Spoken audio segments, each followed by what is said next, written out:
Confident group chairman CJ റോയിയുടെ മരണത്തിൽ നിർണായകമായി CCTV ദൃശ്യങ്ങൾ. റോയിയെ ആദായ നികുതി വകുപ്പ് ഉദ്യോഗസ്ഥർ ചോദ്യം ചെയ്യുന്ന ദൃശ്യങ്ങൾ CCTVയിൽ ഇല്ല എന്നാണ് മനസ്സിലാക്കുന്നത്. റോയിയും ഉദ്യോഗസ്ഥരും തമ്മിൽ വാക്കുതർക്കം ഉണ്ടായതായ ദൃശ്യങ്ങളും അതിലില്ല.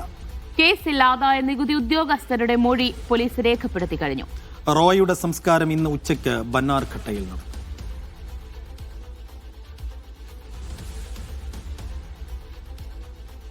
ഇപ്പോൾ CJ റോയിയുടെ മൃതദേഹം ആശുപത്രിയിൽ നിന്ന് ഇറക്കി കൊണ്ടുപോകുന്നു. അതിന്റെ തത്സമയ ദൃശ്യങ്ങളാണ് ഇപ്പോൾ പ്രേക്ഷകർ കാണുന്നത്. പൊതുദർശനമുണ്ട്, അതിന് ശേഷമായിരിക്കും സംസ്കാര ചടങ്ങുകൾ. സാജിദ് അജ്മലുണ്ട്. സാജിദ്, ആശുപത്രിയിൽ നിന്ന് മൃതദേഹം പുറത്തേക്ക് ഇറക്കിയിട്ടുണ്ട്. പൊതുദർശനത്തിനായി എങ്ങോട്ടേക്കാണ് കൊണ്ടുപോകുന്നത്? ഇനി സംസ്കാര ചടങ്ങുകളൊക്കെ എത്ര മണിയോടെ നടക്കുമെന്നാണ് നമുക്കറിയാൻ കഴിയുന്നത്? ദിവ്യ, സൈഫുദ്ദീൻ ആശുപത്രിയിൽ നിന്ന് CJ റോയിയുടെ മൃതദേഹം പുറത്തേക്ക് ഇറക്കിയിരിക്കുന്നു. ഇവിടുന്ന് ഏതാണ്ട് 20 കിലോമീറ്റർ അപ്പുറത്തുള്ള ബന്നാർഘട്ടയിൽ ആണ് ഈ പൊതുദർശന ചടങ്ങുകൾ നടക്കുക. അതിനുശേഷം സെൻറ് പീറ്റേഴ്സ് ചർച്ചിൽ വെച്ച് അദ്ദേഹത്തിൻ്റെ ഈ അന്ത്യ ശുശ്രൂഷ ചടങ്ങുകൾ നടക്കും. പിന്നീട് ഈ ബന്നാർഘട്ടയിൽ തന്നെ ഈ അദ്ദേഹത്തിൻ്റെ ഒരു വലിയ റിസോർട്ട് ഉണ്ട്. അവിടെ ഈ തൻ്റെ അന്ത്യവിശ്രമം വേണമെന്നാണ് അദ്ദേഹം ആഗ്രഹിക്കുന്നത്. അവിടെ വെച്ച് വീണ്ടും ഈ കബറടക്ക ചടങ്ങുകൾ നടക്കും. ഇപ്പോൾ അദ്ദേഹത്തിൻ്റെ ഈ പ്രിയപ്പെട്ട ഈ മക്കളും പത്നിയും ഉൾപ്പെടെയുള്ള ആളുകൾ ഈ അദ്ദേഹത്തോടൊപ്പം അനുഗമിക്കുന്ന ദൃശ്യങ്ങളാണ് കാണുന്നത്. അദ്ദേഹം ഈ ചെക്കോസ്ലോവാക്യയുടെ കോൺസുലേറ്റിൽ അംഗം കൂടിയാണ്. അവിടെ നിന്നുള്ള പ്രതിനിധികളും ഇങ്ങോട്ട് എത്തിയിട്ടുണ്ട്. നമ്മൾ ഈ ദൃശ്യങ്ങൾ കാണുന്നത് അദ്ദേഹത്തിൻ്റെ കുടുംബാംഗങ്ങൾ ഈ അന്തിമോപചാരം അർപ്പിക്കുന്നതിനും മറ്റുമായി അദ്ദേഹത്തിനൊപ്പം ഈ അനുഗമിക്കുന്ന ദൃശ്യങ്ങളാണ് കാണുന്നത്. ഈ നിരവധി ആളുകൾ ആണ് ഈ ബിസിനസ് ലോകത്തെ നിരവധി ആളുകളാണ് അദ്ദേഹത്തെ ഒരു നോക്ക് അവസാനമായി കാണാൻ ഇങ്ങോട്ട് എത്തിയത്. CJ റോയി എന്ന വലിയ ഈ ബിസിനസ് രംഗത്തെ ഇന്ത്യയിൽ തന്നെ അറിയപ്പെടുന്ന വ്യക്തിത്വം, അദ്ദേഹത്തിന് ഇങ്ങനെ ഒരു മരണം ഉണ്ടാകുമെന്നും ആരും പ്രതീക്ഷിച്ചിരുന്നില്ല. ഈ എന്തായാലും ഇത് സംബന്ധിച്ച് അന്വേഷണം തുടരുകയാണ്. അന്വേഷണത്തിന് നേതൃത്വം വഹിക്കുന്നത് കർണാടക DIG ആയ വംശി കൃഷ്ണയാണ്. വംശി കൃഷ്ണയുടെ നേതൃത്വത്തിൽ അന്വേഷണം നടക്കുന്നു. ഇവർ ആദ്യ ഘട്ടത്തിൽ CCTV ദൃശ്യങ്ങൾ ശേഖരിച്ചിട്ടുണ്ട്. ഈ CCTV ദൃശ്യങ്ങളിൽ ഈ വാക്കുതർക്കം ഉണ്ടായതിൻ്റെ എന്തെങ്കിലും CCTV ദൃശ്യങ്ങൾ കണ്ടെത്താൻ കഴിഞ്ഞിട്ടില്ല. ചോദ്യം ചെയ്യലിലെ CCTV ദൃശ്യങ്ങളും നിലവിൽ ലഭിച്ചിട്ടില്ല.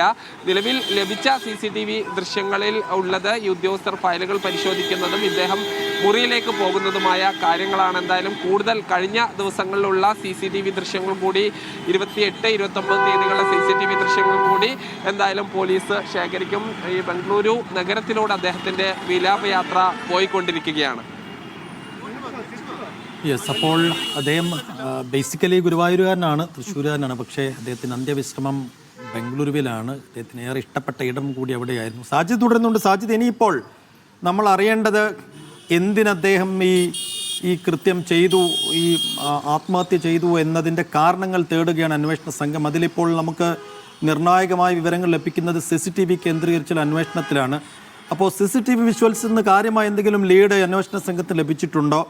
അന്ന് എന്തൊക്കെയാണ് ഓഫീസിനകത്ത് സംഭവിച്ചത് എന്നതിൽ നിന്ന് കാര്യമായ വിവരങ്ങൾ നൽകാൻ കഴിയുന്നത് അവിടെ അന്ന് പരിശോധനയ്ക്കെത്തിയ IT ഉദ്യോഗസ്ഥരാണ്. അപ്പോൾ ആ ഇൻകം ടാക്സ് ഉദ്യോഗസ്ഥരുടെ മൊഴി നിലവിൽ പോലീസ് എടുത്തിട്ടുണ്ട്. അവരെന്തൊക്കെയാണ് പറഞ്ഞതെന്ന കാര്യം എന്തെങ്കിലും സൂചനകൾ നമ്മുടെ മുന്നിലുണ്ടോ?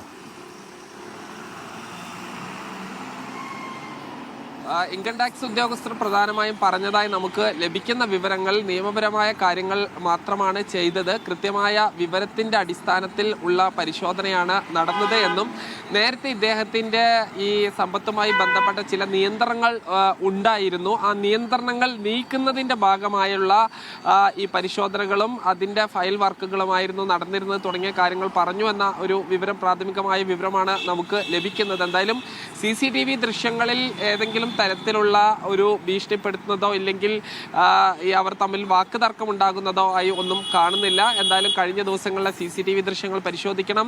ഈ ഫോൺ രേഖകൾ കൂടി പരിശോധിക്കണം. ഫോണിൽ എന്തെങ്കിലും തരത്തിലുള്ള കാര്യങ്ങൾ സംസാരിച്ചിട്ടുണ്ട്, ഏതെങ്കിലും തരത്തിൽ സാമൂഹ്യ മാധ്യമങ്ങൾ വഴി ഭീഷണി ഉണ്ടായിട്ടുണ്ടോ, ഇതല്ലാതെ മറ്റെന്തെങ്കിലും അദ്ദേഹത്തിന് പ്രശ്നങ്ങൾ ഉണ്ടായിട്ടുണ്ടോ തുടങ്ങിയ കാര്യങ്ങളെല്ലാം തന്നെ അറിയണം. ഈ കുടുംബം ഉറച്ചു പറയുന്ന കാര്യം, അദ്ദേഹത്തിന് ഒരു തരത്തിലുള്ള സാമ്പത്തിക പ്രതിസന്ധിയുമില്ല, ഒരു തരത്തിലും വായ്പ എടുക്കാതെ കച്ചവടം തുടങ്ങിയ വ്യക്തി വ്യക്തിയാണ്. 1 രൂപ അഡ്വാൻസ് നൽകിയാണ് അദ്ദേഹം നമ്മുടെ ബംഗളൂരു എയർപോർട്ടിന്റെ ഭൂമി അദ്ദേഹത്തിന്റെ കൈവശമായിരുന്ന ഭൂമിയാണ് പിന്നീട് ബംഗളൂരു എയർപോർട്ടിന് വാങ്ങുന്നത്. അന്ന് 1 സെന്റിന് 6000 രൂപയായിരുന്നെങ്കിൽ ഇന്ന് അതിന് 12 കോടി രൂപ വിലമതിക്കുന്ന ഭൂമിയാണ് എന്ന് അദ്ദേഹം തന്നെ പറയുന്നു. അതോടൊപ്പം തന്നെ ഒരു തരത്തിലും പലിശ ഇടപാടുകളിൽ പങ്കാളിയാവാത്ത വ്യക്തിയാണ്. ഇങ്ങനെയുള്ള ഒരു വ്യക്തി സാമ്പത്തിക പ്രതിസന്ധി എന്തായാലും ഇല്ല എന്ന് അദ്ദേഹത്തിന്റെ അടുത്ത സുഹൃത്തുക്കളും സഹപ്രവർത്തകരും ബന്ധുക്കളും എല്ലാം പറയുന്നുണ്ട്. എന്തായാലും എന്താണ് കാരണം, ഇതിനു മുൻപ് ഏതെങ്കിലും തരത്തിലുള്ള ഉദ്യോഗസ്ഥരുടെ ഭീഷണി ഉണ്ടായിട്ടുണ്ടോ എന്ന കാര്യങ്ങളെല്ലാം തന്നെ അന്വേഷണത്തിലൂടെ മാത്രമേ വ്യക്തമാകൂ. സൈഫുദ്ദീൻ, ശരി, എന്തായാലും വിശദമായ ഒരു അന്വേഷണം നടക്കേണ്ടതുണ്ട്. അന്ന് എന്ത് സംഭവിച്ചു, മറ്റെന്തെങ്കിലും സാധ്യതകളുണ്ടോ, ദുരൂഹതകളുണ്ടോ, ഭീഷണിയുണ്ടായോ, മാനസിക സമ്മർദ്ദം ഉണ്ടായോ എന്നൊക്കെ അറിയണം. അതിന് ആ ഫോൺ വിശദമായി പരിശോധിക്കണം.